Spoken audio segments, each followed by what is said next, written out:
September 23, 2025ರಂದು America ಅಧ್ಯಕ್ಷ Donald Trump ಮತ್ತು ಪಾಕಿಸ್ತಾನದ ಪ್ರಧಾನಿ ಶೆಹಬಾಜ್ ಶರೀಫ್ ನ್ಯೂಯಾರ್ಕ್ನಲ್ಲಿ ನಡೆದ ಯುನೈಟೆಡ್ ನೇಷನ್ಸ್ ಸಾಮಾನ್ಯ ಸಭೆಯ ಸಂದರ್ಭದಲ್ಲಿ 36 ಸೆಕೆಂಡ್ಗಳ ವಿಶೇಷ ಭೇಟಿಯನ್ನ ಮಾಡಿದ್ದರು. ಈ ಭೇಟಿ ಸದ್ಯ ಜಾಗತಿಕ ಮಟ್ಟದಲ್ಲಿ ಭಾರಿ ವೈರಲ್ ಆಗ್ತಿದೆ.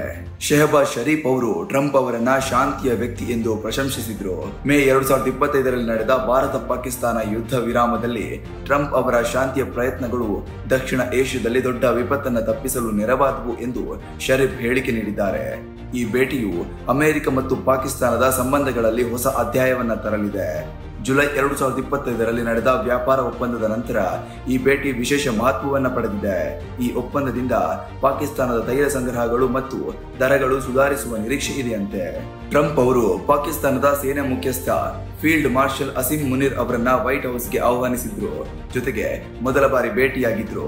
ಇದು ಭದ್ರತಾ ಸಹಕಾರವನ್ನ ಬಲಪಡಿಸುವ ಪ್ಲಾನ್ ಆಗಿರಬೇಕು ಎಂದು ವರದಿಗಳು ಹೇಳ್ತವೆ.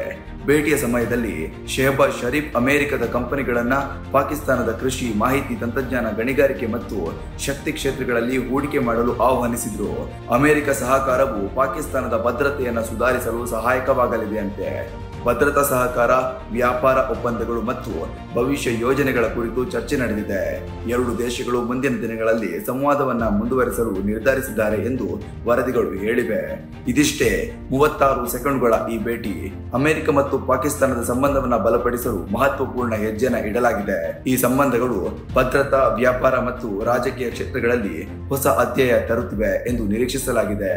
ನೋಡಬೇಕು, ಅಮೆರಿಕದ ಬುದ್ಧಿ ಏನು ಅಂತ ಚೆನ್ನಾಗಿ ತಿಳಿದ ಭಾರತ ದೊಡ್ಡಣ್ಣನಿಂದ ದೂರ ಉಳಿಯುವ ಕೆಲಸ ಮಾಡಿತ್ತು.